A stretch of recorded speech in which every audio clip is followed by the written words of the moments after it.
Hello everyone, it's Queen Bee Line back to you with another video. This video pertains to the recent attack on Paul Pelosi, who is the spouse of House Speaker Nancy Pelosi. According to numerous reports, Paul Pelosi was home at the time when the alleged suspect broke into the Pelosi household, where he startled Mr. Pelosi, in which he was screaming, "Where is Nancy?" Paul Pelosi was able to call authorities. When they arrived, the officers told the men to let go of the weapon. It has been confirmed that the suspect got control of the hammer and began to attack Mr. Pelosi. Numerous outlets have confirmed that the Capitol Police had live video feeds outside of the Pelosi household that fed into the command center in Washington, D.C. But according to Capitol Police, they learned of the break-in after an officer in the command center saw a police cruiser in the couple's driveway and alerted superiors. Capitol Police went on to say that it has access to approximately 1,800 cameras that provide the department with the capability to collect valuable forensic evidence at all times, while also allowing command center personnel to monitor select video feeds. According to one of the sources, the department doesn't have the resources to dedicate one person to monitor each camera. The suspect in this case has been charged both state and federal levels. In addition, there is a protective order in place in which the suspect cannot contact neither Nancy or Paul Pelosi and must stay at least 150 yards from the couple. Now you will watch this brief news clip and I will be back with more commentary. He did plead not guilty during his first appearance at a California court. It was after that we did get remarks from the deputy public defender. There's been a lot of speculation, a lot of rumor, simply based on the nature of this case. But as of right now, I haven't even seen the police reports. I met my client last night for a brief meeting for the first time. And so I'm not going to add to all the speculation by talking about the facts of this case right now. 42-year-old David DePape will face a judge Tuesday charged with federal crimes and multiple felonies after police say he violently attacked House Speaker Nancy Pelosi's husband, Paul Pelosi, with a hammer, fracturing his skull. The investigation is ongoing, so there's a lot left to do in this case. The affidavit shows DePape stated he was going to hold Nancy hostage and talk to her, and if she lied, was going to break her kneecaps. The Justice Department announced federal charges of assault on the immediate family member of a federal official and attempted kidnapping of a federal official. When it comes to state charges, he's facing attempted murder, residential burglary, assault with a deadly weapon, elder abuse, false imprisonment of an elder, as well as threats to a public official and their family. DePape told police that he broke into the San Francisco house through a glass door Friday morning, stating that Pelosi was in bed and appeared surprised, adding he told Pelosi to wake up and that he was looking for Nancy. Prosecutors believe DePape was prepared to detain and injure the House Speaker, armed with zip ties, tape, rope, and at least one hammer. Violence has no place in this city, and we will work vigorously to hold the defendant accountable. While this news is unfortunate, I am not surprised, as the country and the world watch 1/6 unfold as domestic terrorists damaged the Capitol building, passed feces and urine within the Capitol building, injured officers, in which officers died on that day and months following. We had entities within law enforcement and electoral officials who were a part of that act. It is unfortunate that even after this horrendous act, we have the now new owner, Elon Musk, spreading misinformation because he wanted a reaction. And we have Trump Jr. mocking this unfortunate event. It is sad that in 2022, we have persons mocking someone being attacked in their own home. Now you will watch this interview with Joy Reid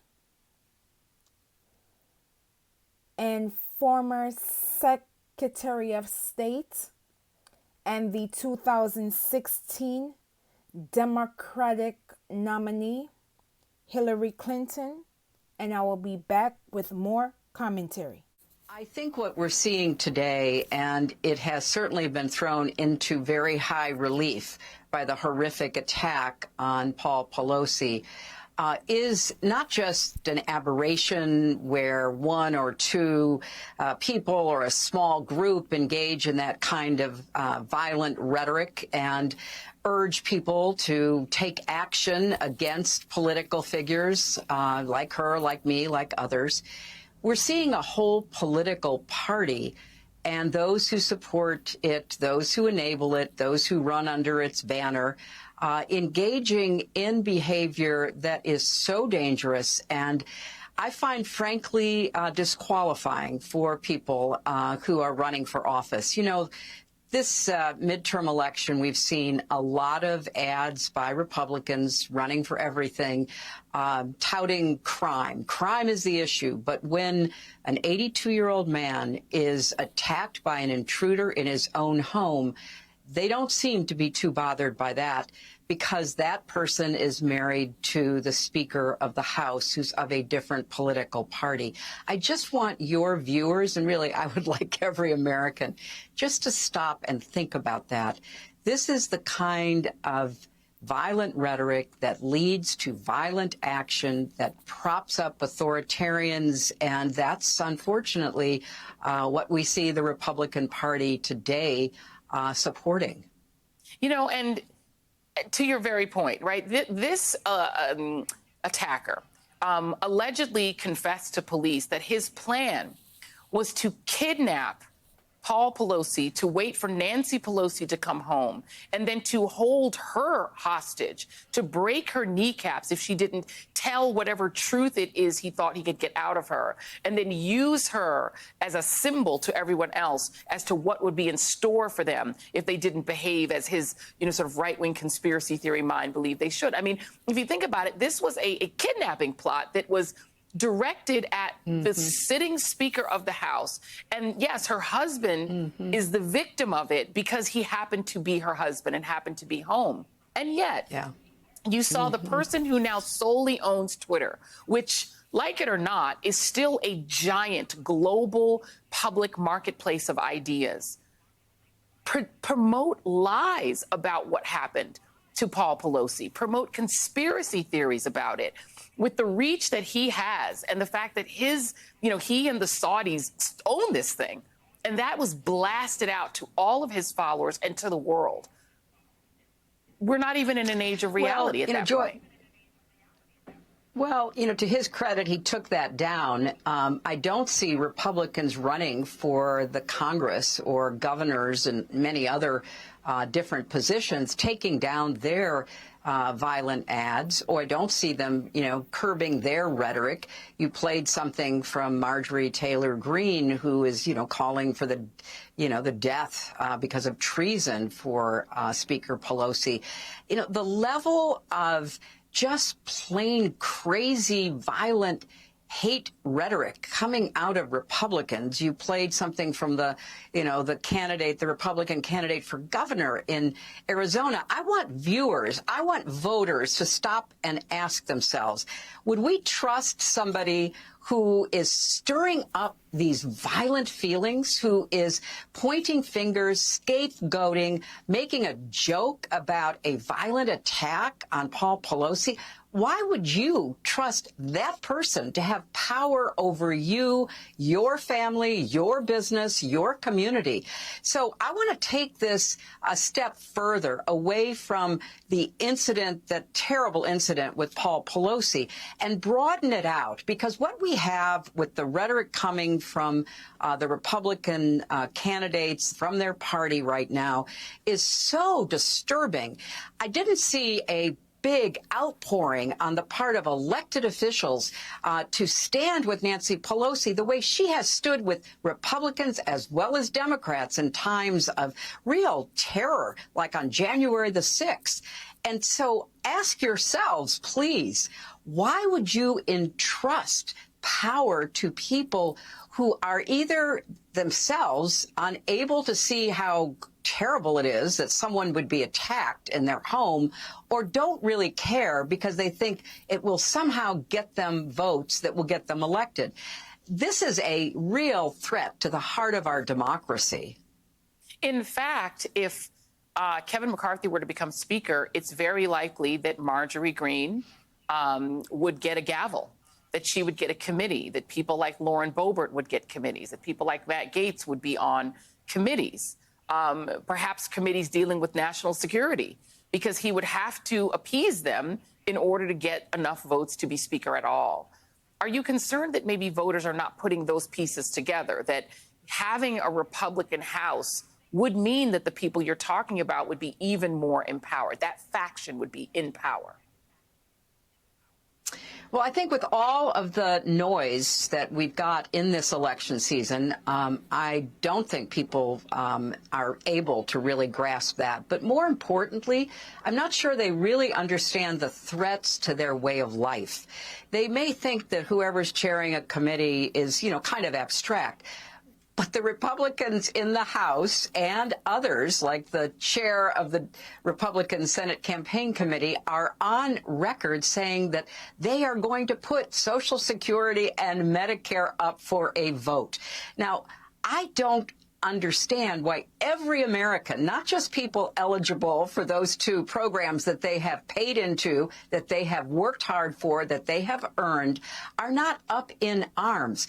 We've got lots of problems right now in our country. We need sensible people to come together to try to solve them. The last thing we need is to make life even harder for the vast majority of Americans, because it's not just seniors who would have Medicare and Social Security on the chopping block. It would be their children and their grandchildren who would have to step in to fill the hole that would be left by this reckless behavior, this ideological action that the Republicans are promising to take. So there's a whole range of issues. And, sometimes when I tell people that, they say, oh, they would never do that. Well, they told us for 50 years they were going to get rid of Roe v. Wade and turn abortion over to the states, where state legislators, local political officials could decide what your health care would be. Why wouldn't you believe them that they are going to go after Social Security and Medicare? I believe them.